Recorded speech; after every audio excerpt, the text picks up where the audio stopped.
Shri Gurubhyo Namaha. It is indeed a unique privilege to be associated with Swamini for so many years now, 3 years I've been always coming for the conference, and I make it a point to come here. I couldn't come from the first day. Usually I could have come on the first, but we had a program at Kalakshetra, so I couldn't come.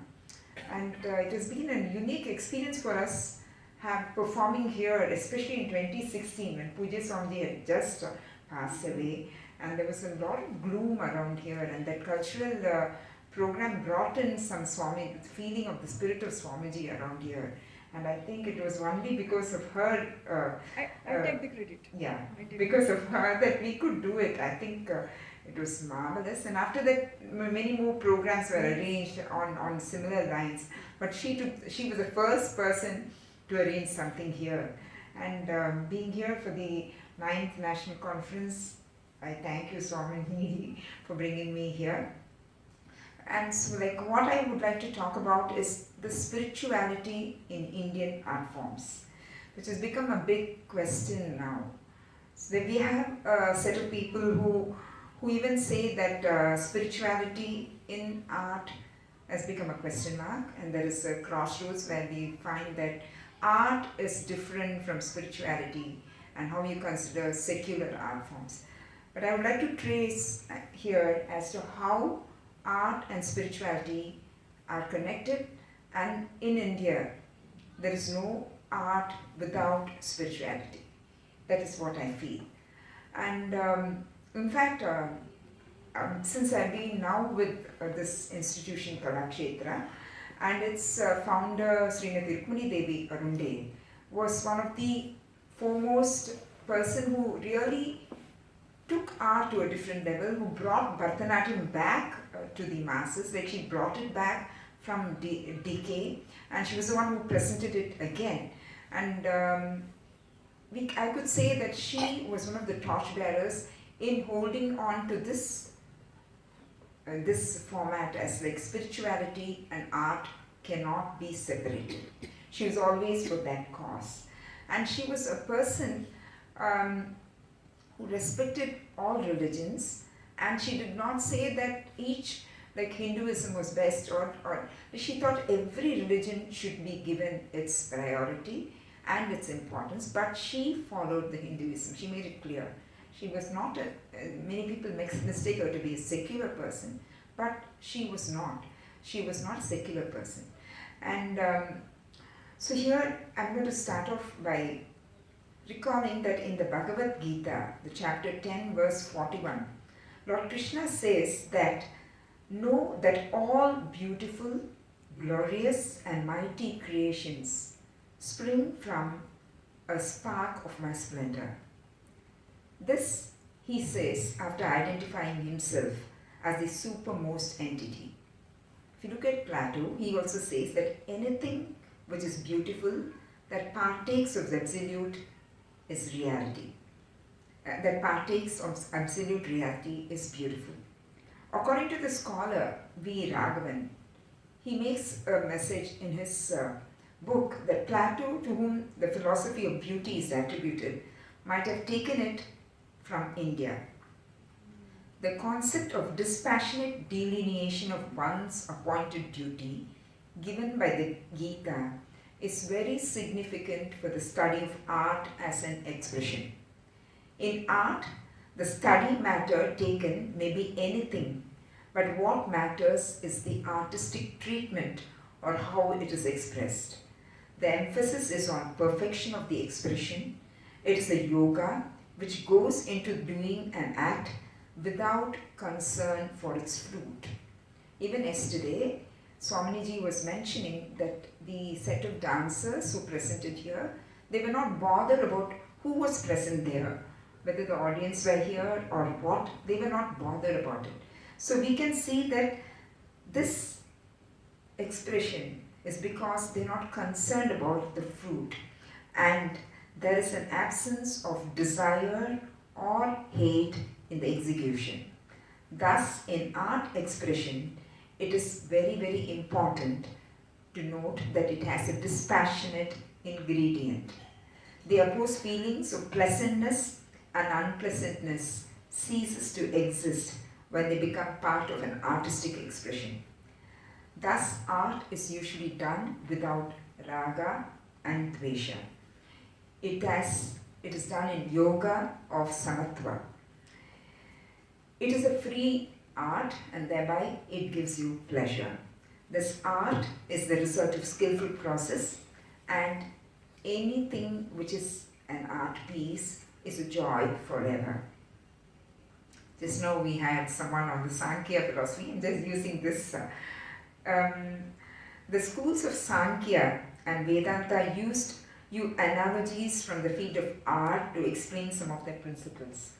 According to Sankhya, the experiences of man in the form of happiness, misery, and delusion or relief are based on three qualities in which matter is made: sattva, rajas, and tamas.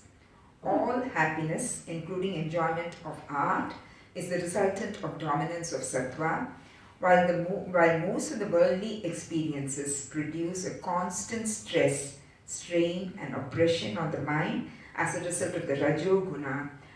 The purpose and use of art is to relieve this oppression by enlightening the mind to arrive at a state of sattva. The aesthetic experience which anyone gets while perceiving art is real and unreal at the same time. For instance, when you're watching something, a story or a play, it is real at that point of time, but it is unreal because it depicts something which was that happened some time back. It affects the spectator, but it also produces a resultant knowledge in which it is real, but it is not a permanent result. For instance, this is most obviously seen when a person goes to a movie theatre, or as present I can give reference to it, and when you feel that the movie was very good, and you feel that the actor had performed very well. In Tamil, there's a statement when they say that and the actor Konnuta means he killed me. We say that he killed me, but that doesn't mean that he has killed him. But it's the ego of the perceiver which has become like negative totally at that point. When he's enjoying that, there is no difference between him and the Brahman. This is what an actor or a dancer can produce on stage. So this is something which is real and unreal. We cannot take Kunuttam to the real sense that he has killed me to the real sense, but it is unreal and real. Similarly, we might watch something which is full of sorrow, and you might have cried through the entire episode.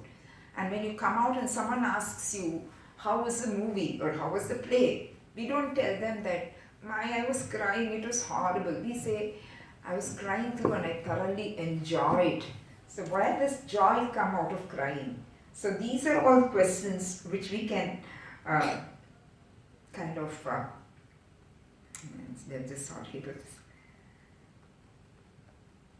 which kind of are aesthetic experience which make it real and unreal. This experience is an aesthetic stimulus, and it is anirvachaniya, indescribable, and thus it is unique. In the words of Pujya Swamiji Dayānanda Saraswati, he always says that the actor can play the role of a beggar, but the beggar cannot be an actor. He always says that. Thus, when an actor realizes Brahman, ceases to be an actor, and is able to look at himself devoid of ego and its bearing. Thus, he can see the world around as not being full of conflicts of pleasure and pain, the pleasing and the ugly, but he looks at it as a picture of pure beauty, in which everything has a place and it is created by the Supreme Being as his own reflection.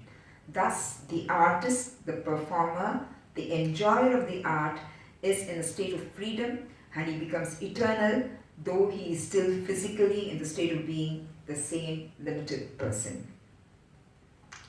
Abhinava Gupta, who has written about the Natya Shastras, Vidyā Bhārati, speaks about a cultured spectator whose heart, by constant aesthetic experience, is rendered pure like a mirror and can easily respond. This makes the enjoyment of art possible. This will set the art, in fact, of seeing art very important. There is a point when people have to see art. The art becomes that of seeing art. So that it itself is an art. This was also coined by our founder, Rukmini Devi Arundeli. She gave an extensive talk on this subject. The spectator completes the full circuit of this aesthetic experience. Of the 5 sense organs that we experience, like hearing, feeling, and then seeing, taste, and smell, there are two of the sense objects, like hearing and seeing, which can be shared. Like it's commonly shared, whereas the rest are all a personal experience. You cannot share the other 3 experiences. Whereas hearing and seeing is common. You can hear the same thing, you can see. Taste is the most personal of all experience. So taste is the most experience. Since taste is the most personal, which can never be shared, the concept of aesthetic experience is given the name rasa, because taste is something which is for every individual, it's different. Because the art forms, especially like music, dance or painting, they are visual and are like pertain to the ear. They produce rasa. That's why we have this. And in fact, some of the people say that raso vaisa can be equated to 2 arts and musical forms. This is because they pertain to these 2 aspects of our 5 sense organs, and they give us the happiness. Every person has an intrinsic quality to respond to beauty, but needs the cultivation of his personality for responding to artistic appeal or to even recognize the art around him. The process that the mind undergoes is 3 types of transformation in order to have a rasa experience.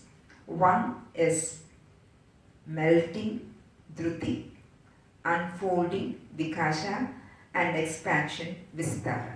All these have to happen to the mind for an aesthetic experience to happen. The word culture has a vast significance. Though there are many art movements and cultural associations at present in our country, it is very important to know what is culture.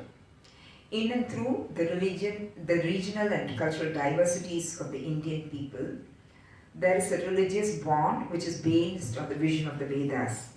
The Indian culture, which pervades every aspect of our life, is connected to the Vedic tradition. This we should be aware of. The culture of India is a living example of simplicity and profundity of the people. So what is culture?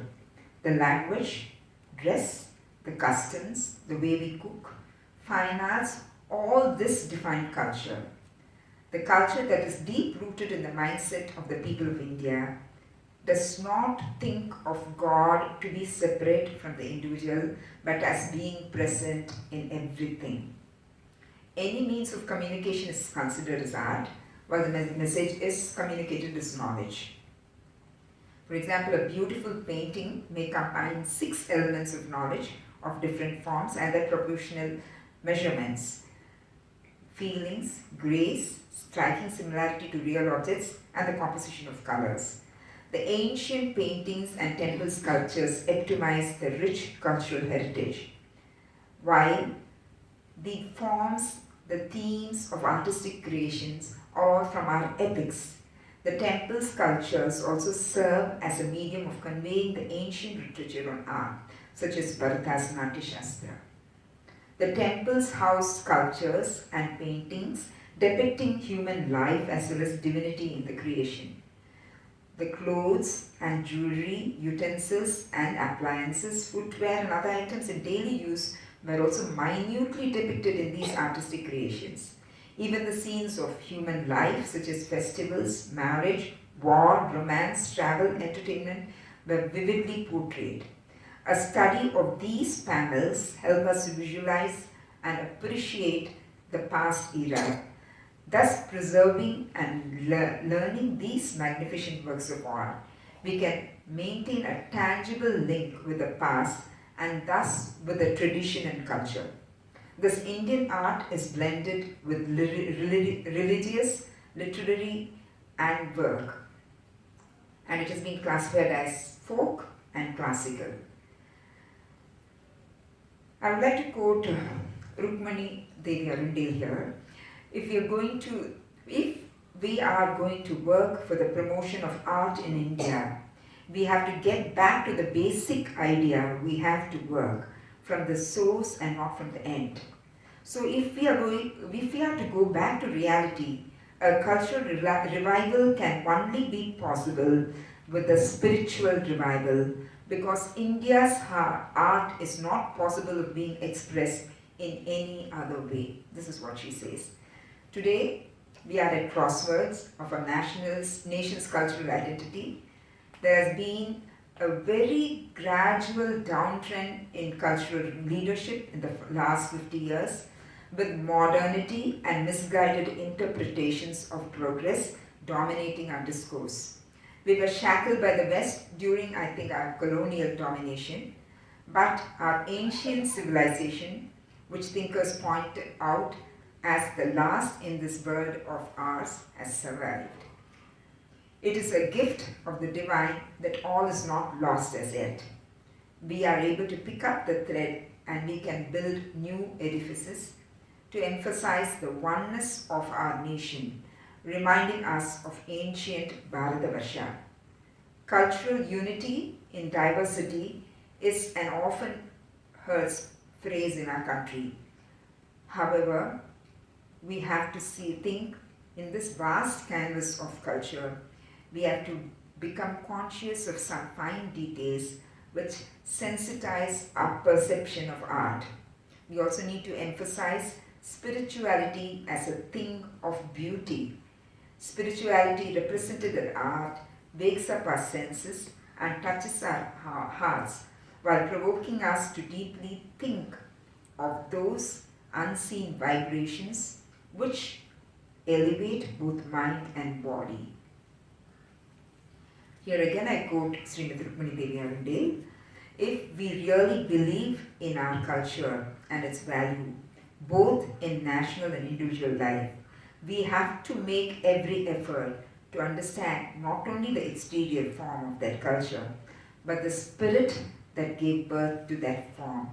The essential feature of Indian art is that it is founded on a spiritual outlook. It is vital to understand that the term spiritual does not denote religion, rather it means being above and beyond religion in a zone that unites and does not divide. So I wish to thank Swamiji with